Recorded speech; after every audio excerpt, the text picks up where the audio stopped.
बाबा जय गुरुदेव जी महाराज ने भी हर बार हमें अपने सत्संग के माध्यम से हर तीज त्योहार का महत्व अलग अलग रूप में अलग अलग तरह से बताया है कि संसार में जितने भी भौतिक संसार में रहते हुए जो भी तीज त्योहार आप मना रहे हो, उन हर एक तीज त्योहार का अलग अलग महत्व रहा है, उसका अलग अलग रहस्य रहा है। लेकिन हम आप लोगों ने ना आज तक उन तीज त्योहारों को समझने की कोशिश की और ना ही समझकर उन्हें उन पर चलने की कोशिश की। लेकिन फिर भी महात्मा बार बार हमें ये समझाने की कोशिश करते हैं कि जो मौका आपको इस मनुष्य शरीर में दिया गया है तो आपको इसमें पूरा पूरा लाभ उठाना चाहिए। तो जीवन जब परमार्थी बन जाता है, मनुष्य का जीवन जब परिपूर्ण रूप से परमार्थी बन जाता है तो उसके अंदर सात्विकता आ जाती है, उनके विचारों का परिवर्तन हो जाता है और वो एक ऐसा मानव कहलाता है संसार में कि जिसकी पूजा की जाती है। आज अगर हम राम की पूजा, कृष्ण की पूजा, अन्य देवी देवताओं की पूजा कर रहे हैं तो गुरु महाराज बताते हैं कि ये भी इंसान ही थे, तुम्हारे आपके हमारे जैसे, लेकिन कर्म इन्होंने ऐसे किए कि इन्होंने भगवान का दर्जा पा लिया, भगवान का रूप उन्हें लोग समझने लगे और आज उनकी सदियों तक यानी युग बीतने के बाद भी लोग पूजा कर रहे हैं। तो गुरु महाराज ने हमेशा हमें यही बताने की कोशिश की है कि आपकी भी सदियों तक पूजा की जाए, ऐसे कर्म करो तो आपके अंदर की इंसानियत आपको ये कहे, ये पुकारे कि यही सच्चा मानवता धर्म है और इसी पर चलना तुम्हारा आद्य कर्तव्य है। तो प्रेमी, आप कहोगे कि हमारा असली मानवता धर्म क्या है, असली सात्विकता क्या है, सच्चा परमार्थ क्या है? तो इस पर एक छोटा सा प्रमाण देना चाहती हूँ कि एक बार एक सेठ जी थे जो बड़े ही परमार्थी थे।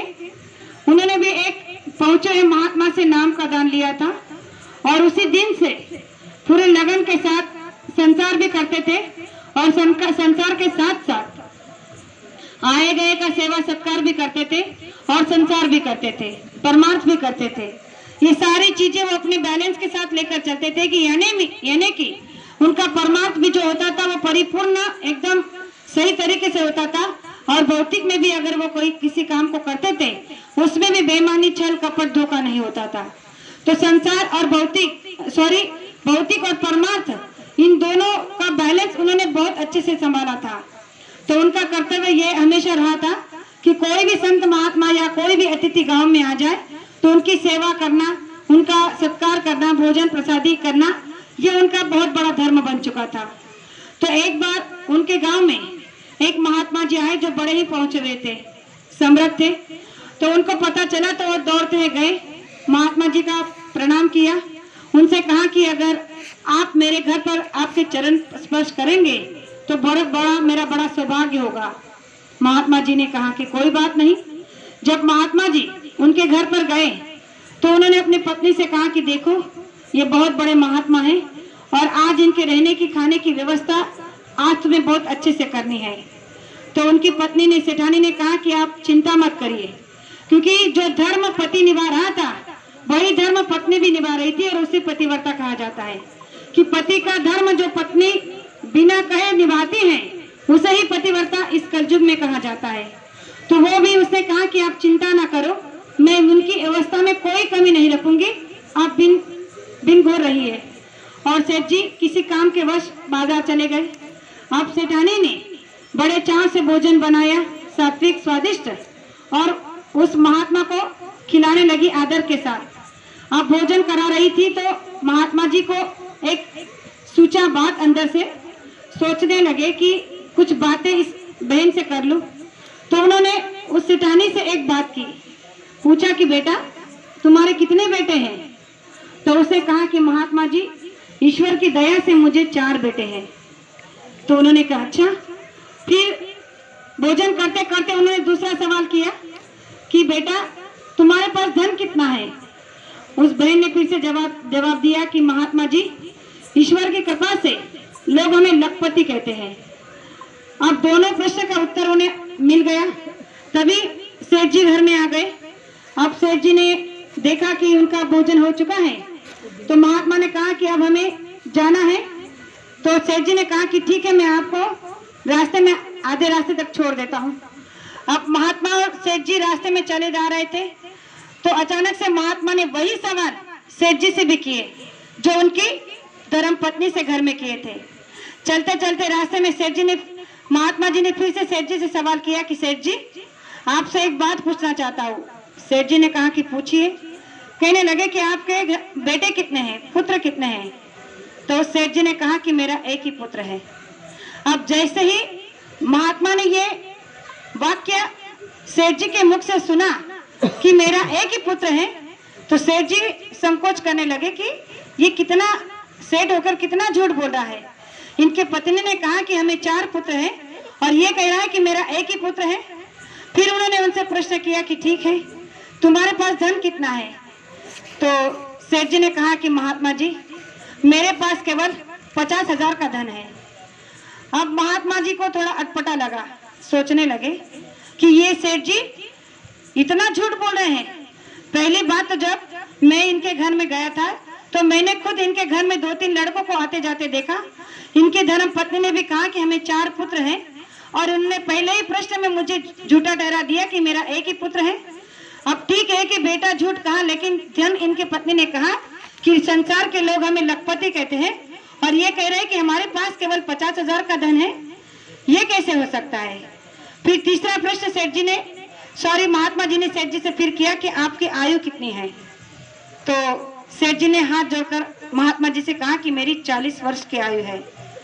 जैसे ही महात्मा ने उस सेठ जी के मुख से ये सुना कि मेरी 40 वर्ष की आयु है तो अब महात्मा से रहा नहीं गया, क्योंकि जिस समय ये बात उन दोनों के बीच में हो रही थी उस समय सेठ जी की आयु महात्मा के सामने कम से कम 50-60 की साल की आयु थी। अब महात्मा मन में ये सोच रहे हैं कि चलो बेटे और धन का झूठ छुपाया तो छुपाया, कोई बात नहीं, लेकिन जो आयु मेरे सामने है, जो आदमी मेरे आंखों के सामने 50-60 वर्ष की आयु जी रहा है वो मुझे बता रहा है कि मेरी 40 साल की आयु है, ये झूठ नहीं तो और क्या है? तो उन्होंने खड़ा होकर कहा कि देखो सेठ जी मैंने आपसे बड़ा धोखेबाज और झूठा आदमी नहीं देखा। अब महात्मा जी ने जैसे ये कहा सेठ जी को बड़ा बुरा लगा। उन्होंने कहा कि कैसे?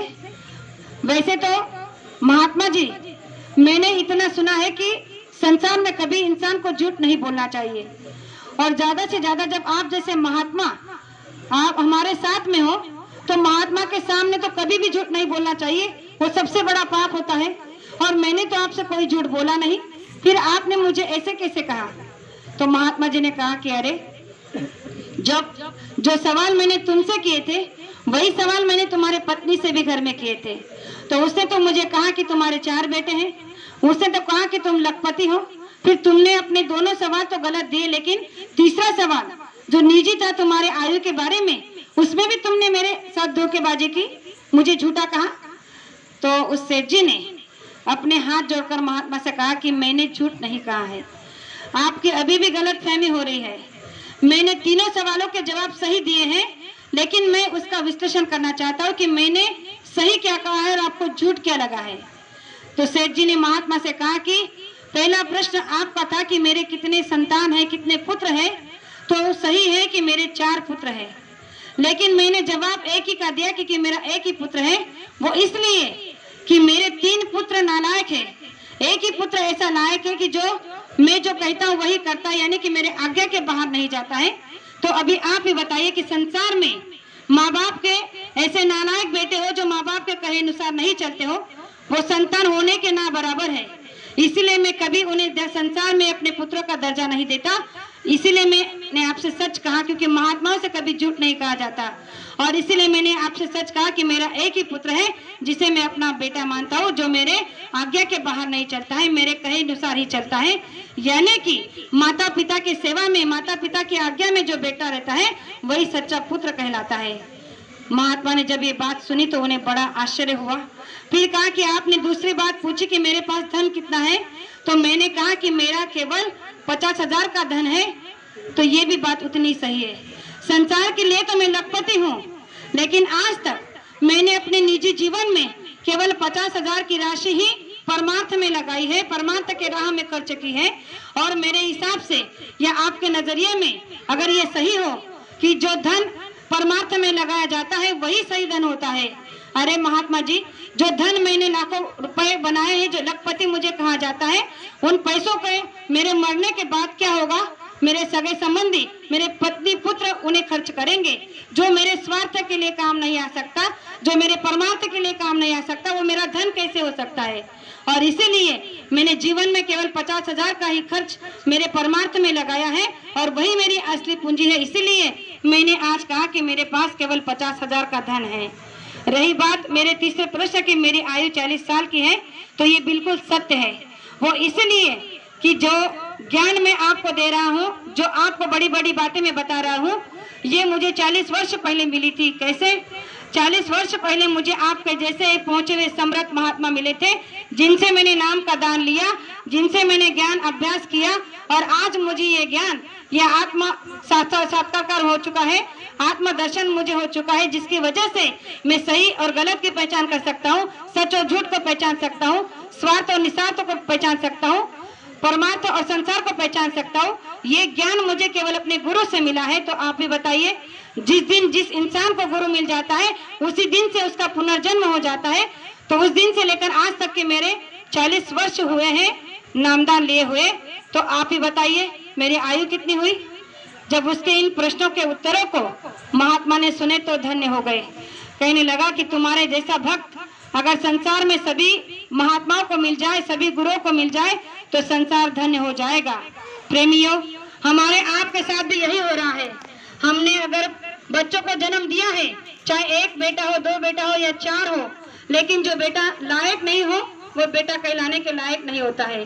धन चाहे आपके पास अरबों खरबों रुपए हो, लेकिन वो धन अगर आपने परमार्थ में नहीं लगाया हो, वो धन किसी काम का नहीं होता है।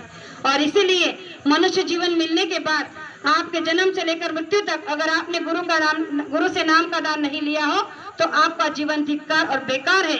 इसलिए गुरु महाराज कहते हैं कि जीवन में निगुरा रहना बहुत बड़ा पाप है। इसलिए तो कबीर जी कहते हैं कि पापी मिले 1000 निगुरा ना मिले एक, पापी मिले 1000 निगुरा ना मिले एक, एक निगुरा के सर पर लग पापी का भार।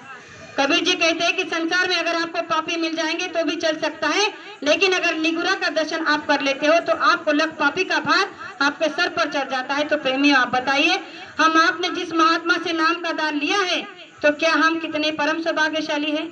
हमारी आयु बड़ी नहीं तो छोटी है, बहुत बड़ी आयु है कि जिस दिन से हमने नाम का दान लिया है।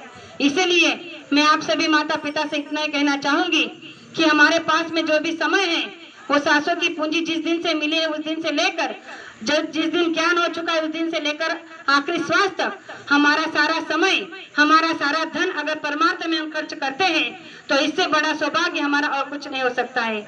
इसलिए जो धन रुपए पैसा आप कमा कर रख रहे हो, आप नोट कर रख लो अपनी डायरी में। मरने के बाद आपके साथ में 1 रुपए 1 ढेला भी नहीं दिया जाएगा।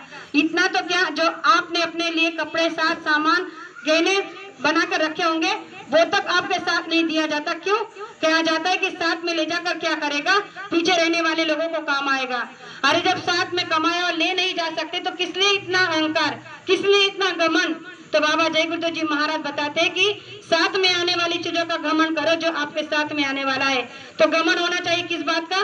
भक्ति का घमंड होना चाहिए। गर्व होना चाहिए किस बात का? मानवता का गर्व होना चाहिए कि हम इंसान हैं, हम सात्विक है, शाकाहार है, मानवीय आहार करते हैं, किसी भी निरपराध जीव का हिंसा नहीं करते हैं, किसी की गर्दन पर चाकू छुरी नहीं चलाते, इस बात का गर्व होना चाहिए। तो प्रेमियों, आज के इस पावन पर्व पर मैं सभी माता पिता बहन बहनों से इतना कहना चाहती हूँ कि ये जो तीज त्योहार हम मनाते हैं, ये मनाने चाहिए, मनाना नहीं चाहिए ऐसा नहीं है, लेकिन जिनके लिए कर रहे हैं उनसे भी एक बार जाकर पूछ लेना, अगर समय मिलता है किसी भी देवी देवता की हम जो पूजा करते हैं, अगर एक बार आपको उनका साक्षात्कार हो जाए तो एक बार पूछ लेना कि क्या उनको भी ये सब चलता है जो हम आप करते हैं। बेईमानी, झूठ, फरेब, धोखा, अत्याचार, पापाचार, बेजुबान जानवरों को काटना, मारना, मांस खाना, शराब पीना, ये सब उन्हें चलता है? नहीं चलता है, लेकिन फिर भी उनकी आड़ में हम ये सब करते हैं। क्यों?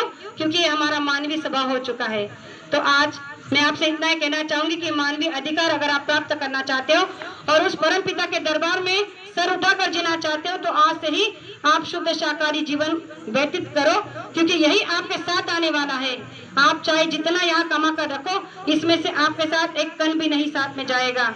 जो हमारे आपके रीति रिवाज है, हम देख भी रहे हैं, रोजा जब कोई मर जाता है इंसान, हमारे घर परिवार का, रिश्तेदार का, और उसे जब रखने के लिए जाते हैं तो मुट्ठी भर आटा और कुछ रुपए 10 रुपए वहां रखते हैं। क्यों? इसलिए रखते हैं।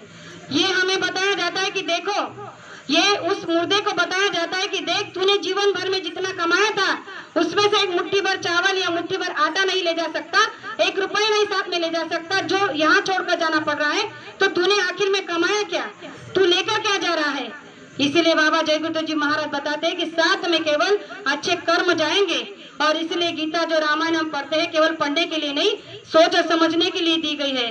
तो गीता और रामायण में यही लिखा है कि कर्म प्रधान चिराका, जो 10 कर्म करी तस फल चाखा।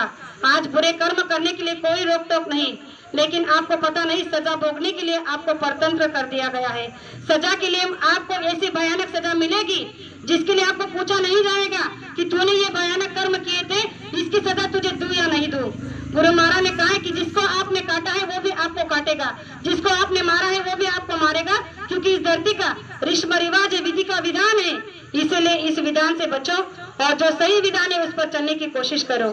तो जो 2 बातें आपके सामने रखी, हो सकता हो कहने में एक आध शब्द ऐसा निकल गया हो जो नहीं कहना चाहिए था, तो आपकी छोटी बेटी समझकर माफ करना ऐसी आशा करती हूँ।